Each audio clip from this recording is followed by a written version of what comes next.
Welcome to the show. I'm your host, Mark Azoulay, and I'm here with Rashad Sutton. He is a business development expert that works for the Raleigh House, which is a wonderful treatment center here in Colorado. And he's a man in recovery himself, and his expertise is about building community. So, Rashad, welcome to the show. Thank you for having me. Yeah, I'm excited to have this conversation because I think like where I first experienced recovery, especially like emotionally intelligent recovery, was in the rooms, right? Was doing AA. And then when I got through that, right, I was like, wait, why doesn't this exist in the world? And a lot of my business, MTO, is about kind of providing that in something that is more expansive than recovery. So I'm excited to talk to you about your experience building community. Yeah, I think, I went to a treatment center. I'm sure we'll get into it. It was a 12-step centered treatment center. So exactly that thing of like immediately stepped into community and Mhm. didn't feel like kind of alone on this journey of recovery. So it was very important. Yeah. Did you have the same experience I did? Like, I don't think heard men being emotional or talking about like anything challenging until I was in the rooms. Did you have that same thing? Yeah, and it quickly quickly changed. I feel like I had always been I didn't think I knew it, Hmm. but it's something I had been really longing for to be able to really kind of express myself and talk about what was bothering me or even my triumphs, right? In a way that wasn't Hmm. boastful or trying to be bigger than. So yeah, it was really impactful. Yes. Yeah. Not having that hierarchy. And we'll definitely talk about that, right? The kind of like Yeah. one-upmanship that can be in so many male cultures. It's great. Yeah. Like when you're in AA, once everybody hits the rock bottom, like there's no one-upmanship because we're all kind of coming back from zero in a way. Yeah, I heard a man say very early in recovery that none of us flew in here on the wings of victory. Like, none of us are kind of starting from the top and kind of dipping down. We're all struggling with something, and that's the reason that's what brought us here. So, absolutely, I agree with that. Yeah. So let's pivot to your story. I mean, how'd you get into this work and how did you become the man you are today? Yeah, it's interesting because my story isn't one of like I didn't have a horrible background. I had a pretty normal upbringing. I grew up here in Denver, pretty normal family. I always like to say it kind of like I got a car when I was 16, like no like extreme poverty or anything like that. Pretty normal story. The big thing for me was, I was pretty decently successful. I was married pretty early, had a daughter pretty young. Um, and I just drank a lot. But it was like as long as my life was kind of in order, it didn't seem to be a problem. I call it like my bit straw period. I was the guy at the bar with the bourbon on rocks with the bent straw because Hmm. I'm too manly to drink out of a straw. And I was just kind of that guy every weekend, and that led to copious amounts of cocaine use. Hmm. But once again, I was always prided myself on waking up and going to work every day. Um, and that kind of made it okay. I was successful, so I don't really have a problem. I just can drink more than you. I can hold my liquor better than you, Totally. you know. Yep. So it would be a problem if you did it, but I'm good at this. Um, and that was a while, right? And then my cocaine use got pretty out of control. I had a suicide attempt. Pretty deep into that. I just felt like I wasn't providing for my family. I was spending all our money on coke. I was embarrassed. I was ashamed. And so to me, it felt like the way out was to, I won't be a burden. Obviously didn't work. I'm still here. So after that, I was able to quit using cocaine. I stopped using it altogether. And that was kind of like, it seems like it would be great for this story, but it was actually really bad because it was self-will. And so that led me to believe, oh, I'm bigger than this thing. I can start and stop anything I want. I was able to put down coke. I'm fine. Um, I moved out to California, started a new life, that kind of like geographic Hmm. solution, my wife and I are still together. Things at this time, things are good. Um, I've always kind of had this problem with the person who I present and the person who I am being at odds. So anytime I would get out of a supervised space, the real me would come out. And I start doing things that shouldn't have been in character, but they actually were, because that's who I really was. So let's just say I was working, I was doing fine, and I started traveling a lot for work. So once I was traveling for work, I'm trolling on bars and bars and online and looking for illicit drugs. I start picking up cocaine and stuff again because nobody will know. Um, and then that fateful night comes where someone offers me something. I think it's coke. I knew it wasn't coke. I knew it was meth. And that started me down this long, long road of addiction. Yeah. I have, I don't know if this is appropriate to say, but I have a buddy that described it so perfectly. He says, once you find your drug of choice, every other drug is like a hand job. It'll get the job done, but it's not what you want. And Yeah. Yeah. and that Love was that. me with meth. Like once Yeah. I found it, I was off to the Yeah. races. And then it was the classic story. Um, you know, Pretty soon after that, my wife left, we separated. And that hit me kind of hard. So I stopped for a period because I'm the guy that can stop anything I want. Um, I stopped and I met somebody actually in the program, and I asked her, I said, "Hey man, I think I might have a problem. Can we talk about this?" And we start talking, and I was like, "Yeah, well, since my wife left, I haven't picked up, I haven't done anything. It had been about 30 days." And she goes, "Oh, well, if you can stop on your own, then you're not one of us."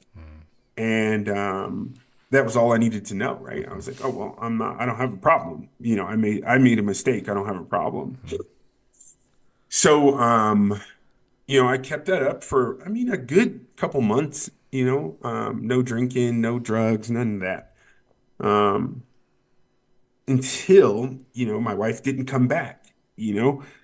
And so I remember very succinctly, I was at the gym and I was like, what am I doing this for? She's not here. She's not coming back. Um, what am I doing this for?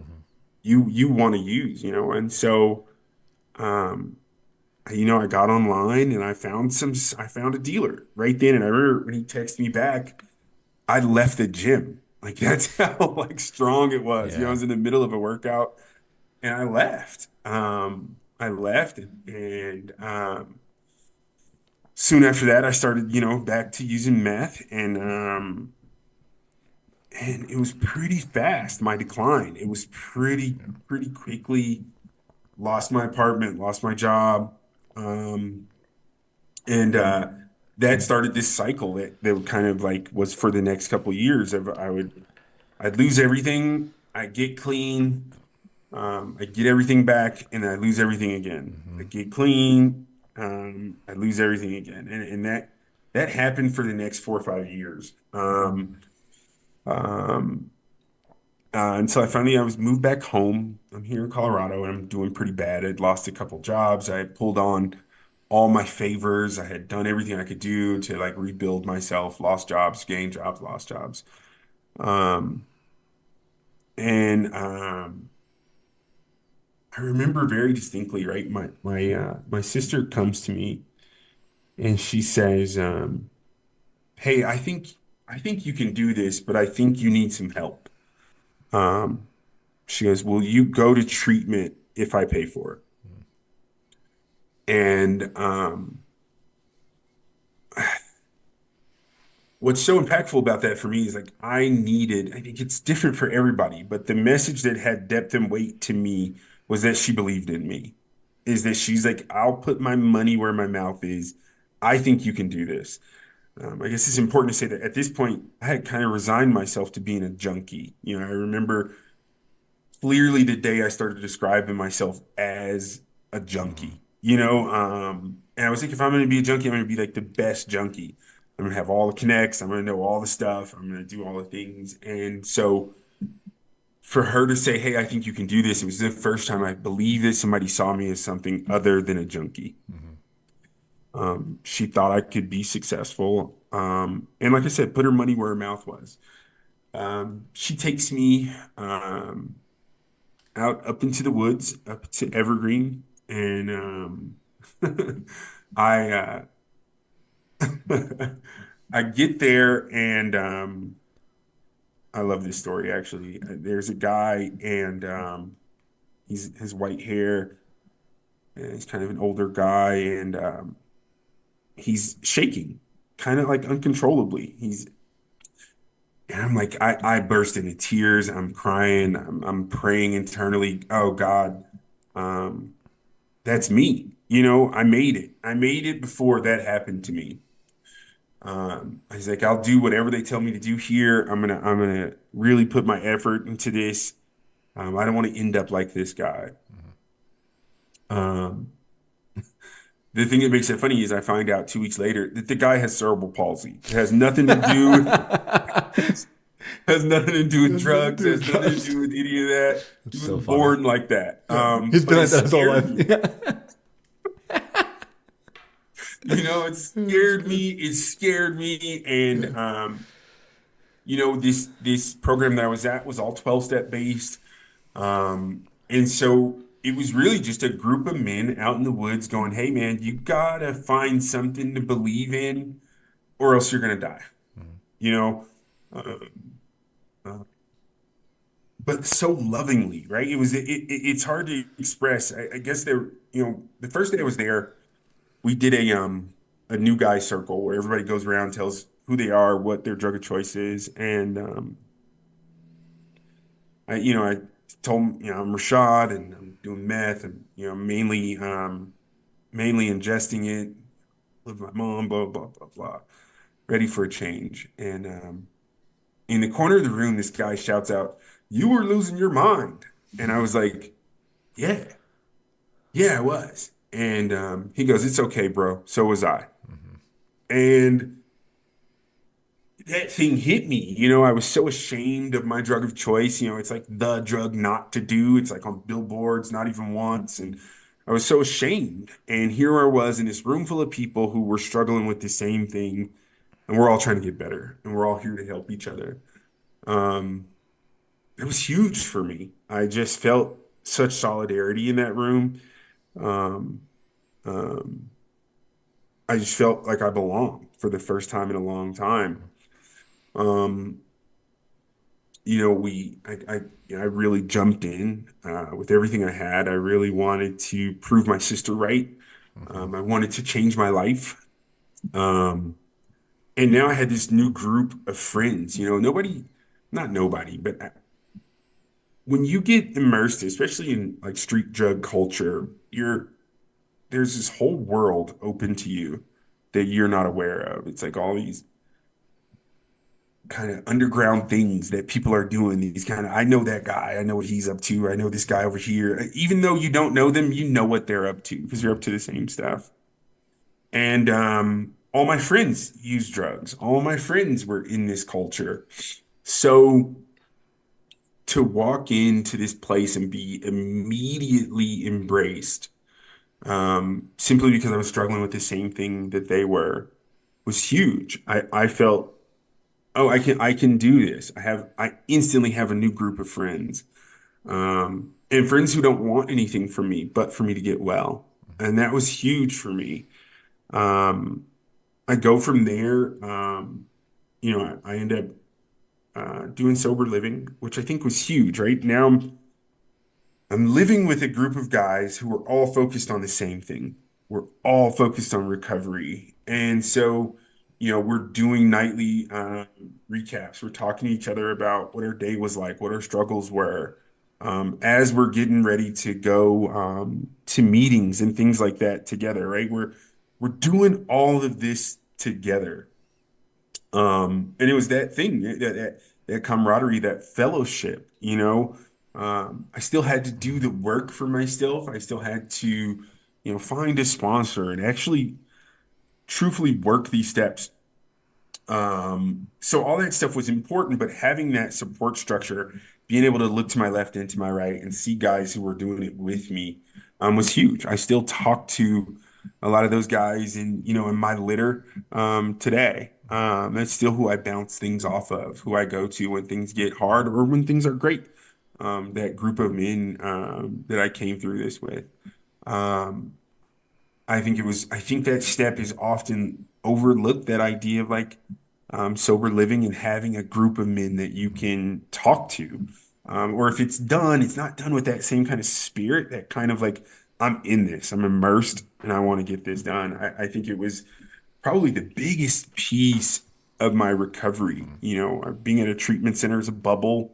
It's kind of easy to stay sober in treatment, Yeah. It's a little bit harder once you get outside of that and you have to deal with real world struggles and frustrations and that sort of thing. Um, but here I am today, a little over 3.5 years, still sober, working in the industry, helping other men to kind of find their way along this path. And I can't imagine doing anything different. Being able to help other men kind of gives purpose to the struggles and things I went through. Hmm. It makes it so that that time to me wasn't wasted. It's the only way that some of these other men can really relate to me. And so I can't imagine doing anything else now.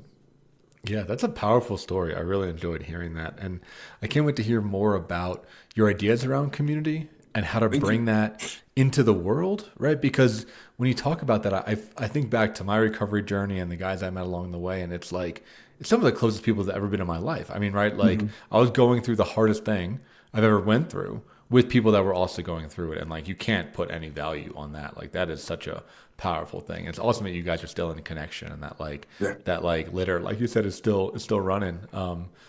So yeah, we're gonna move to our commercial break. When we come back, we'll dive into the power of community, how to foster community, what it's how it can be resilient and help you kind of get back up. And then I also want to talk to you about kind of these cycles of recovery because I think that's such a common Mhm. theme of like resurrection, then burn down, then resurrect again, then like go over and over and over again. I think that really discourages a lot of people, and I'm hearing that a little bit in your story. Absolutely. So we'll move into our first commercial break. When we come back, we will dig more into these topics. See you on the other side. Sounds good.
Welcome back to the show. I'm here with Rashad Sutton, and we're talking about recovery and community. So, where we last left, you were in sober living, right? You had your tribe, your litter, like you called them, right? You guys are doing life together, and some of the stuff you talked about is so awesome, right? You said you're doing like nightly debriefs, right? And you're encouraging each other to go to meetings. I'm sure you're helping each other like get jobs and just deal with like life skills. Like it's a squad, right? Like it's a tribe to go through life. And I guess the question to kick it off is like, well, I guess one from your story, what is it like now, right? Now that you're 3 years later, and two, like, how can we have that in normal life? Like we were saying over the break, like we hope you don't have to get addicted to meth or addicted to drugs to like find your tribe, but it seems like that's the case. People need to go through something hard to find their people. So yeah, I'm curious on your thoughts on those two things. Yeah, I mean, I think so. There's two things, right? What's it like now? Yeah. I still do a lot of that, right? I still do. I kind of have a rule personally that if someone asks me to go to a meeting, I go. You know, if I can go, if I have the room open in my schedule, I go. Um, I need for the newcomer to see that it works and it still works. Mhm. Far along in my recovery journey to go to a meeting or to help the newcomer that I am you. I think we get the way my sponsor puts it, we get shiny in recovery. We're like a new penny. We get shiny and people want to be around that. And I know that when I was in when I was 30, 60, 90 days out, I didn't feel like those guys would want anything to do with me. It's kind of still this dirty drug addict, and I didn't think that they would give me the time of day. And when they did, there was a huge burst of like self-confidence and this feeling of like, oh man, I'm still maybe worth something. Mhm. Um, and so I try to give that back today. I try to really give that back. Um, I also try to be there. Not all of my friends are without some sort of return to use.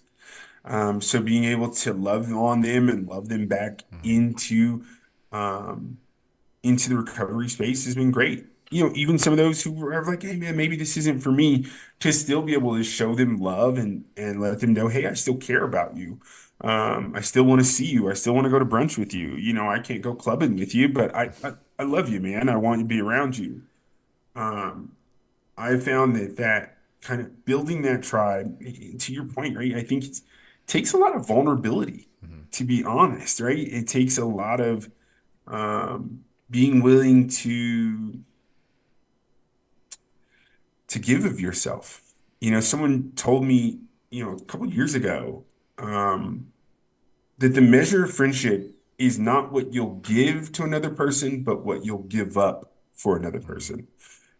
So being able to sacrifice of my time, of my energy, um, those things are the things I think speak loudest in developing a tribe, right? I think the reason that we in recovery are probably a little bit more willing and able to do that is, um,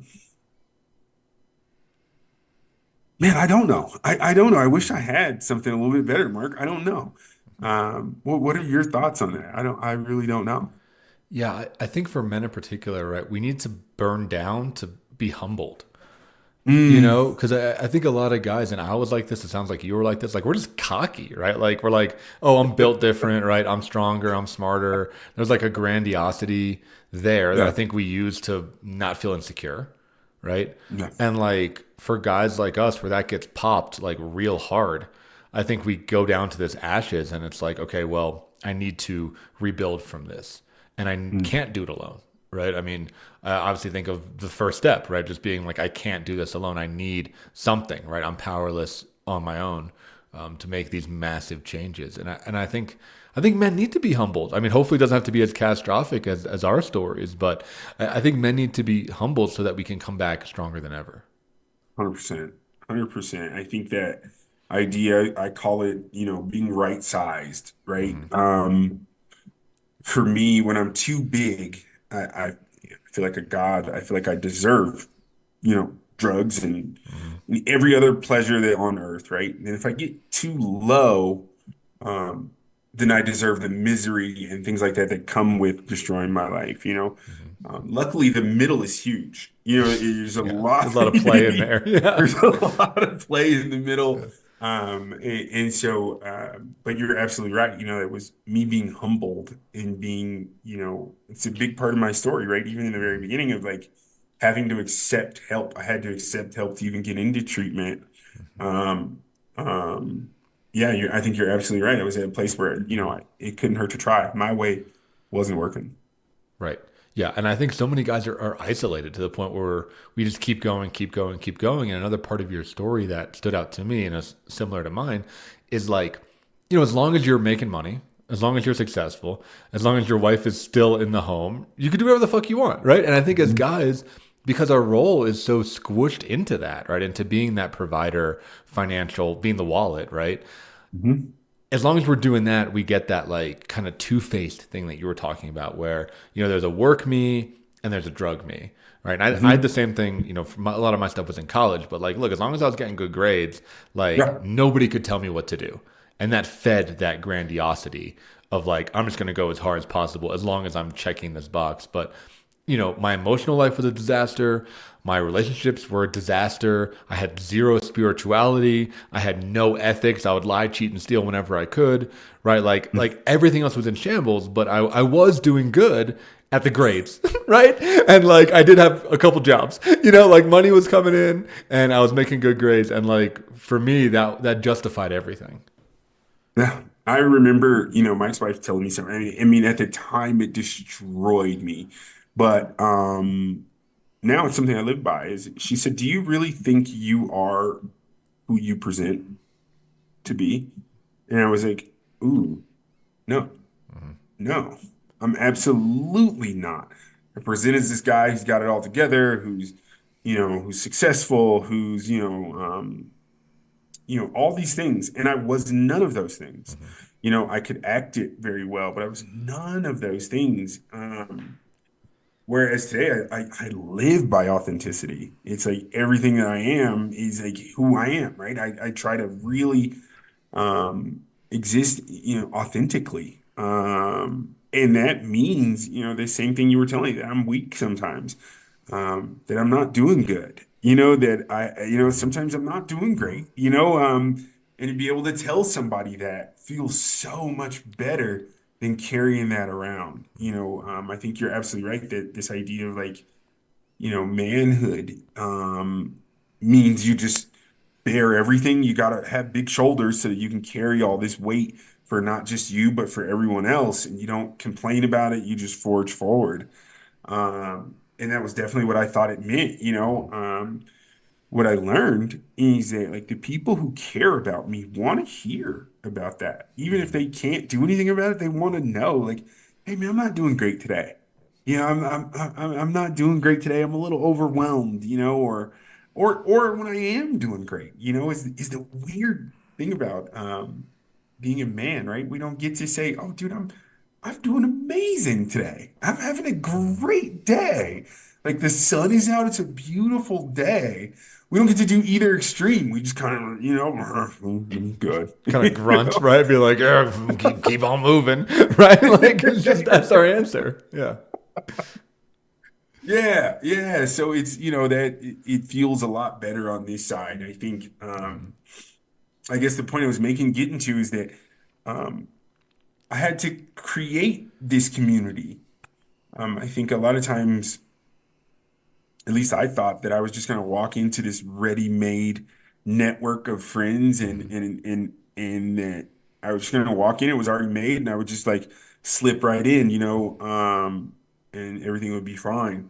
What I'm finding is that I have to, my friendships are as good as I am a friend. I have to foster and build this community. I have to call and check on people. If I want people to listen to me when I'm not doing great, I have to listen to people when they're not doing great. I have to be the friend that I want.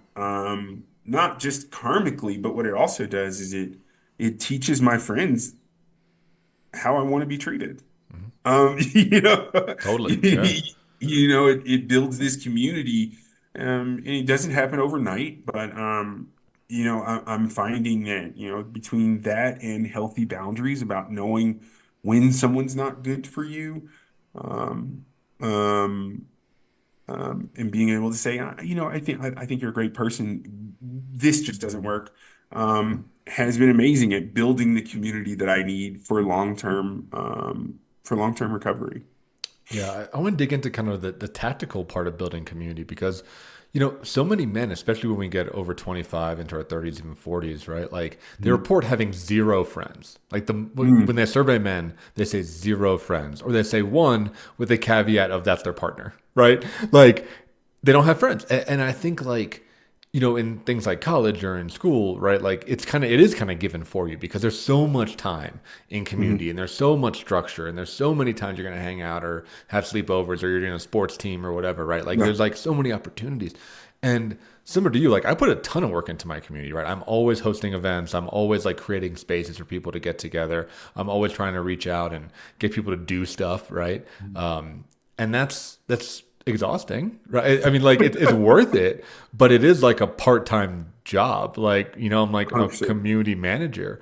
And I think a lot of guys like, yeah, either don't realize that or don't feel skilled at that or struggle with rejection, especially if they haven't been humbled. But I'm curious, yeah, your thoughts on like basically, yeah, like how do you make friends when you're like 35 and older? Because I think it's a real problem that a lot of dudes are struggling with.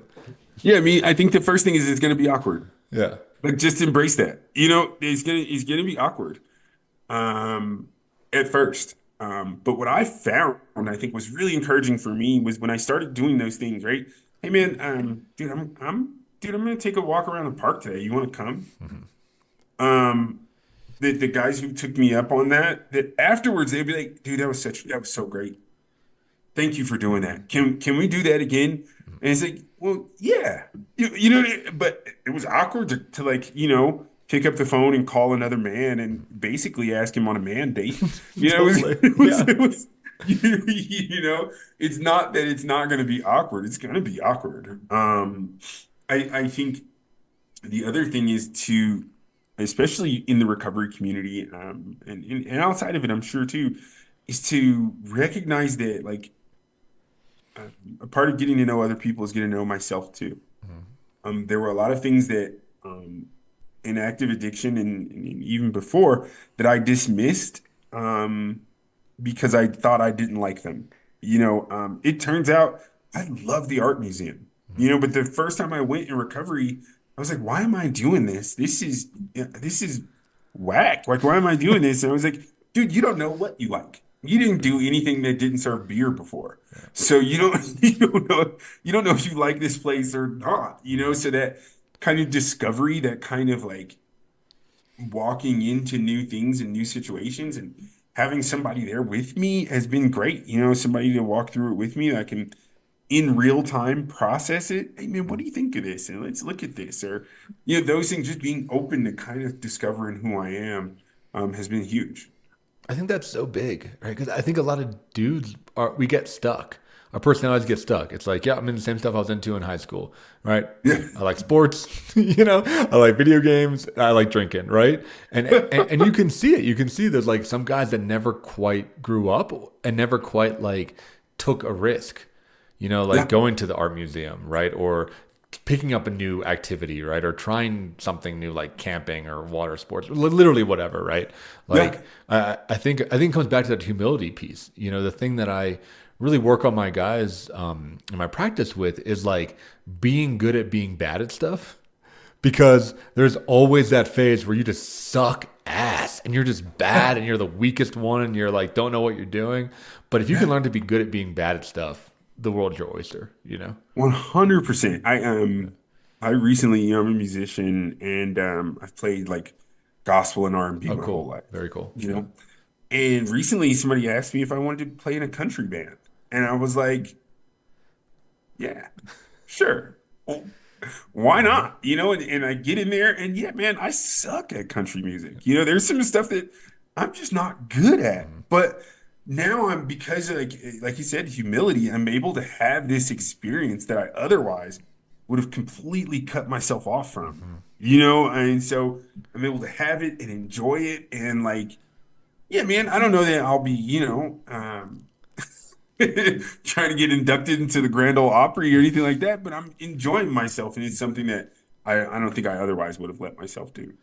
Yeah, and that's the thing. I mean, we'll talk about it kind of in the next segment about what modern masculinity is, but there's this toxic masculinity piece, which is just what you said, which is like deep insecurity, right? Where like a guy will say, "Hey, you want to play country?" And then like the toxic way is like, "No, country's stupid. Like I would Yeah. never do that." Like you just like hit it with judgment. But like the real reason is like I'm scared, right? Like I'm Yeah. scared. I don't know how to do this. I don't want people to judge me. Like it's not coming from a place of strength at all. You know, it's coming from a No. place of insecurity. Absolutely, man. Absolutely. I think, you said the magic words, it's like I'm scared. Yeah. Um, I'm scared. And like that is so much of like I think healthy fear is very important. I tell people all the time, I should have been afraid of doing math. But like you said, that kind of task, I'll be fine. I'm the man, dude. Yeah. I do all kinds of stuff that normal people shouldn't do. Like I'll be fine. I should have been afraid. I should have like, I'm really afraid of that. I don't know if I'll come back from that. Um, and that would have been great, man. That would have been That would great. have But then helped. again, That would have really helped. Yeah. I was too manly to be like afraid of anything. Yeah. So yeah, I think that's very important. That ability to just flat out say I'm scared of that. Maybe I should try it. Yeah. Yeah. Well, and that was so much of my drug story too. You know, I would just like take, smoke, anything, right? Like Yeah, because I just didn't want to look like a pussy, right? Like they're like, oh yeah, you want to like do this line of coke? I'm like, oh yeah, done coke tons of times. Like I really, no problem for me. Whereas like I was a nerd growing up. Like I didn't know about any of this shit. Like I just like didn't want to be judged, and it got me in too far, too deep, too fast. 100%, 100%, 100%, dude. And yeah, man, today it's a lot different. I'm afraid of a lot of stuff. Yeah, yeah, and some fear is worth leaning into, and some fear is probably there for a good reason. So, Yeah, and being able to say it out loud helps me decipher which one of these that is. Like, yeah, man, I'm afraid of jumping out of this plane. Maybe I'll do it though. If there's safety precautions and you can talk me into it, maybe I'll do it.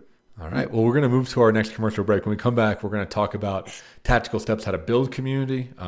Also, kind of talk about, yeah, I think managing male emotions and kind of what modern masculinity looks like for you. Cool. What your definition is. So, hang on in there, and we'll see you on the other side of the commercial break. Sounds good.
Welcome back to the show. Rashad, I just want to dive right into it, right? Like, what is modern masculinity to you? Now that you've been through all this, you've learned so much shit. Like, what does it mean to be a man? Big question. I've been thinking about this a lot. It goes back to when I was very early recovery.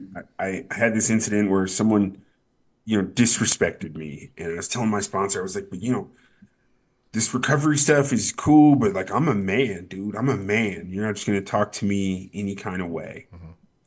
And he was like, what? What does that mean? Like, why are you letting this bother you so much? Um, and so like, that really sat with me, right? This idea of that was what I identified as like men is people who confront things, who are, respected and probably a little scared of me, that sort of thing. Hmm. Um, I think I've been dealing with this for a couple of years now, right? What does that mean to me? And I think really and truthfully, I think it means modern masculinity to me is being able to be authentic. I kind of said it earlier, but I think that's really it. I think, some people, some men really are, musclehead competitor guys, and that's awesome. As long as it's authentic. Other people are more artistic and probably a little daydreamy, and that's fine. I think modern masculinity is being able to lean into whatever is authentically you, um, without demeaning, demoralizing, or belittling anyone else for being themselves. Having the strength of character to be yourself without demanding that of anyone else, I think is kind of what modern masculinity means to me. Well, so let me ask you this, right? Like, how do you know who you are? Right? Right? And again, it's like a lot of guys that I work with, when you ask them like, "Hey, what do you feel about X, Y, and Z?" They often say, I don't know," or "I don't feel anything," or "I feel pissed." Right? Like we're allowed to be like happy, angry, and horny. It's basically the only three feelings we get as a man. So I'm just wondering. I think authenticity is key, right? So what has that journey been like for you? For me, it's been a mixture, right? I think, not everybody, as you're kind of mentioning, right? Not everybody's going to have this kind of beautiful journey of discovery that is recovery that I've had. We do a lot of work around identifying our fears and resentments, confronting amends and really kind of like this deep dive into who you are and who you want to be. Um, on this end of it, though, I've been doing personally, it feels like a plug. I promise you it's true and authentic. I've been doing a lot of therapy. Um, and right around the time where I was ready to kind of quit, I was like, what am I doing here? This is I come in here, I talk to this dude, and like I don't understand what I'm doing. Right around that time, he said, I think we're hitting upon why you're here. I think you're trying to figure out who you are. And I was like, oh, yeah. Oh yeah, that feels accurate. And for me, it's been amazing, right? To have someone to bounce these ideas or even just scenarios, right? Things that I've gone through in the time since the last time we met, um, and really kind of flesh out how those things made me feel and why I reacted in the way that I did. And that has been an amazing journey of self-discovery for me. For those, like I said, without that recovery piece, or even with it. Yeah, so for a tactical thing, like how do you encourage guys? What's a step that they can take to start to lean more into authenticity? Um, for me, I put pen to paper. I can't really tell you other than what I do. I put pen to paper. I spend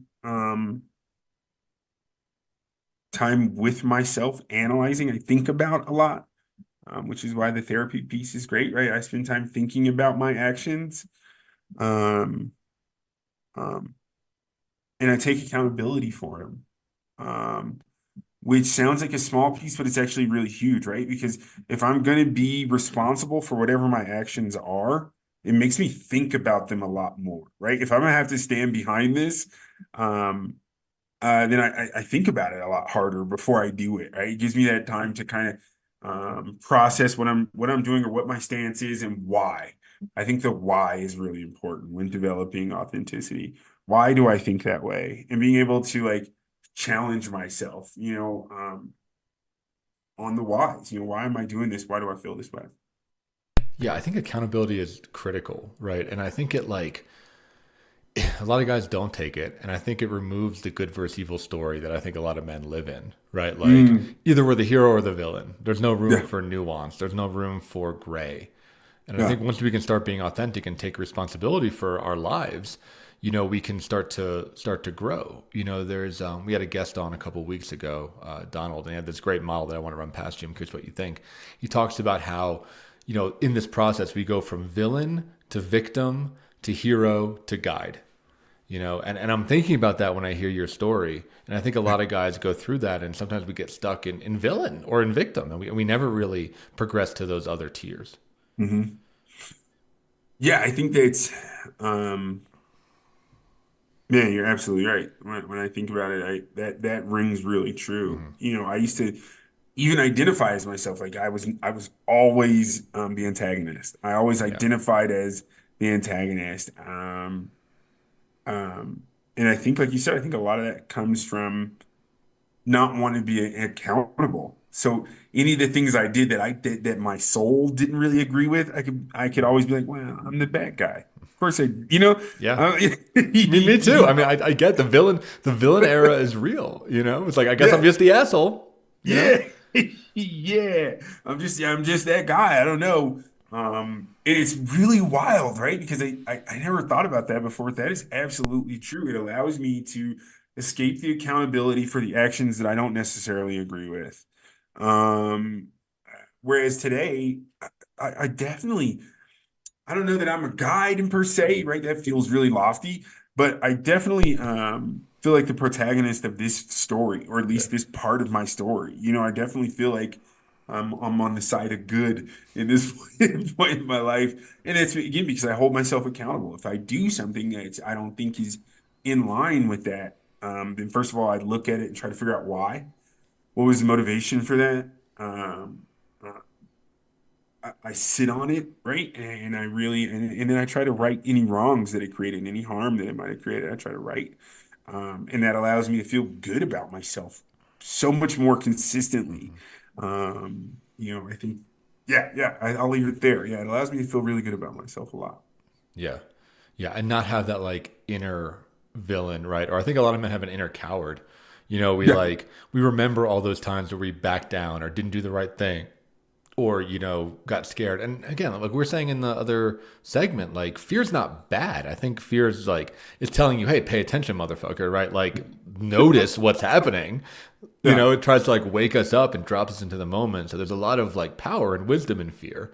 But I think cowardice, right, is like letting the fear win too many times, and Yeah, like having it keep you small.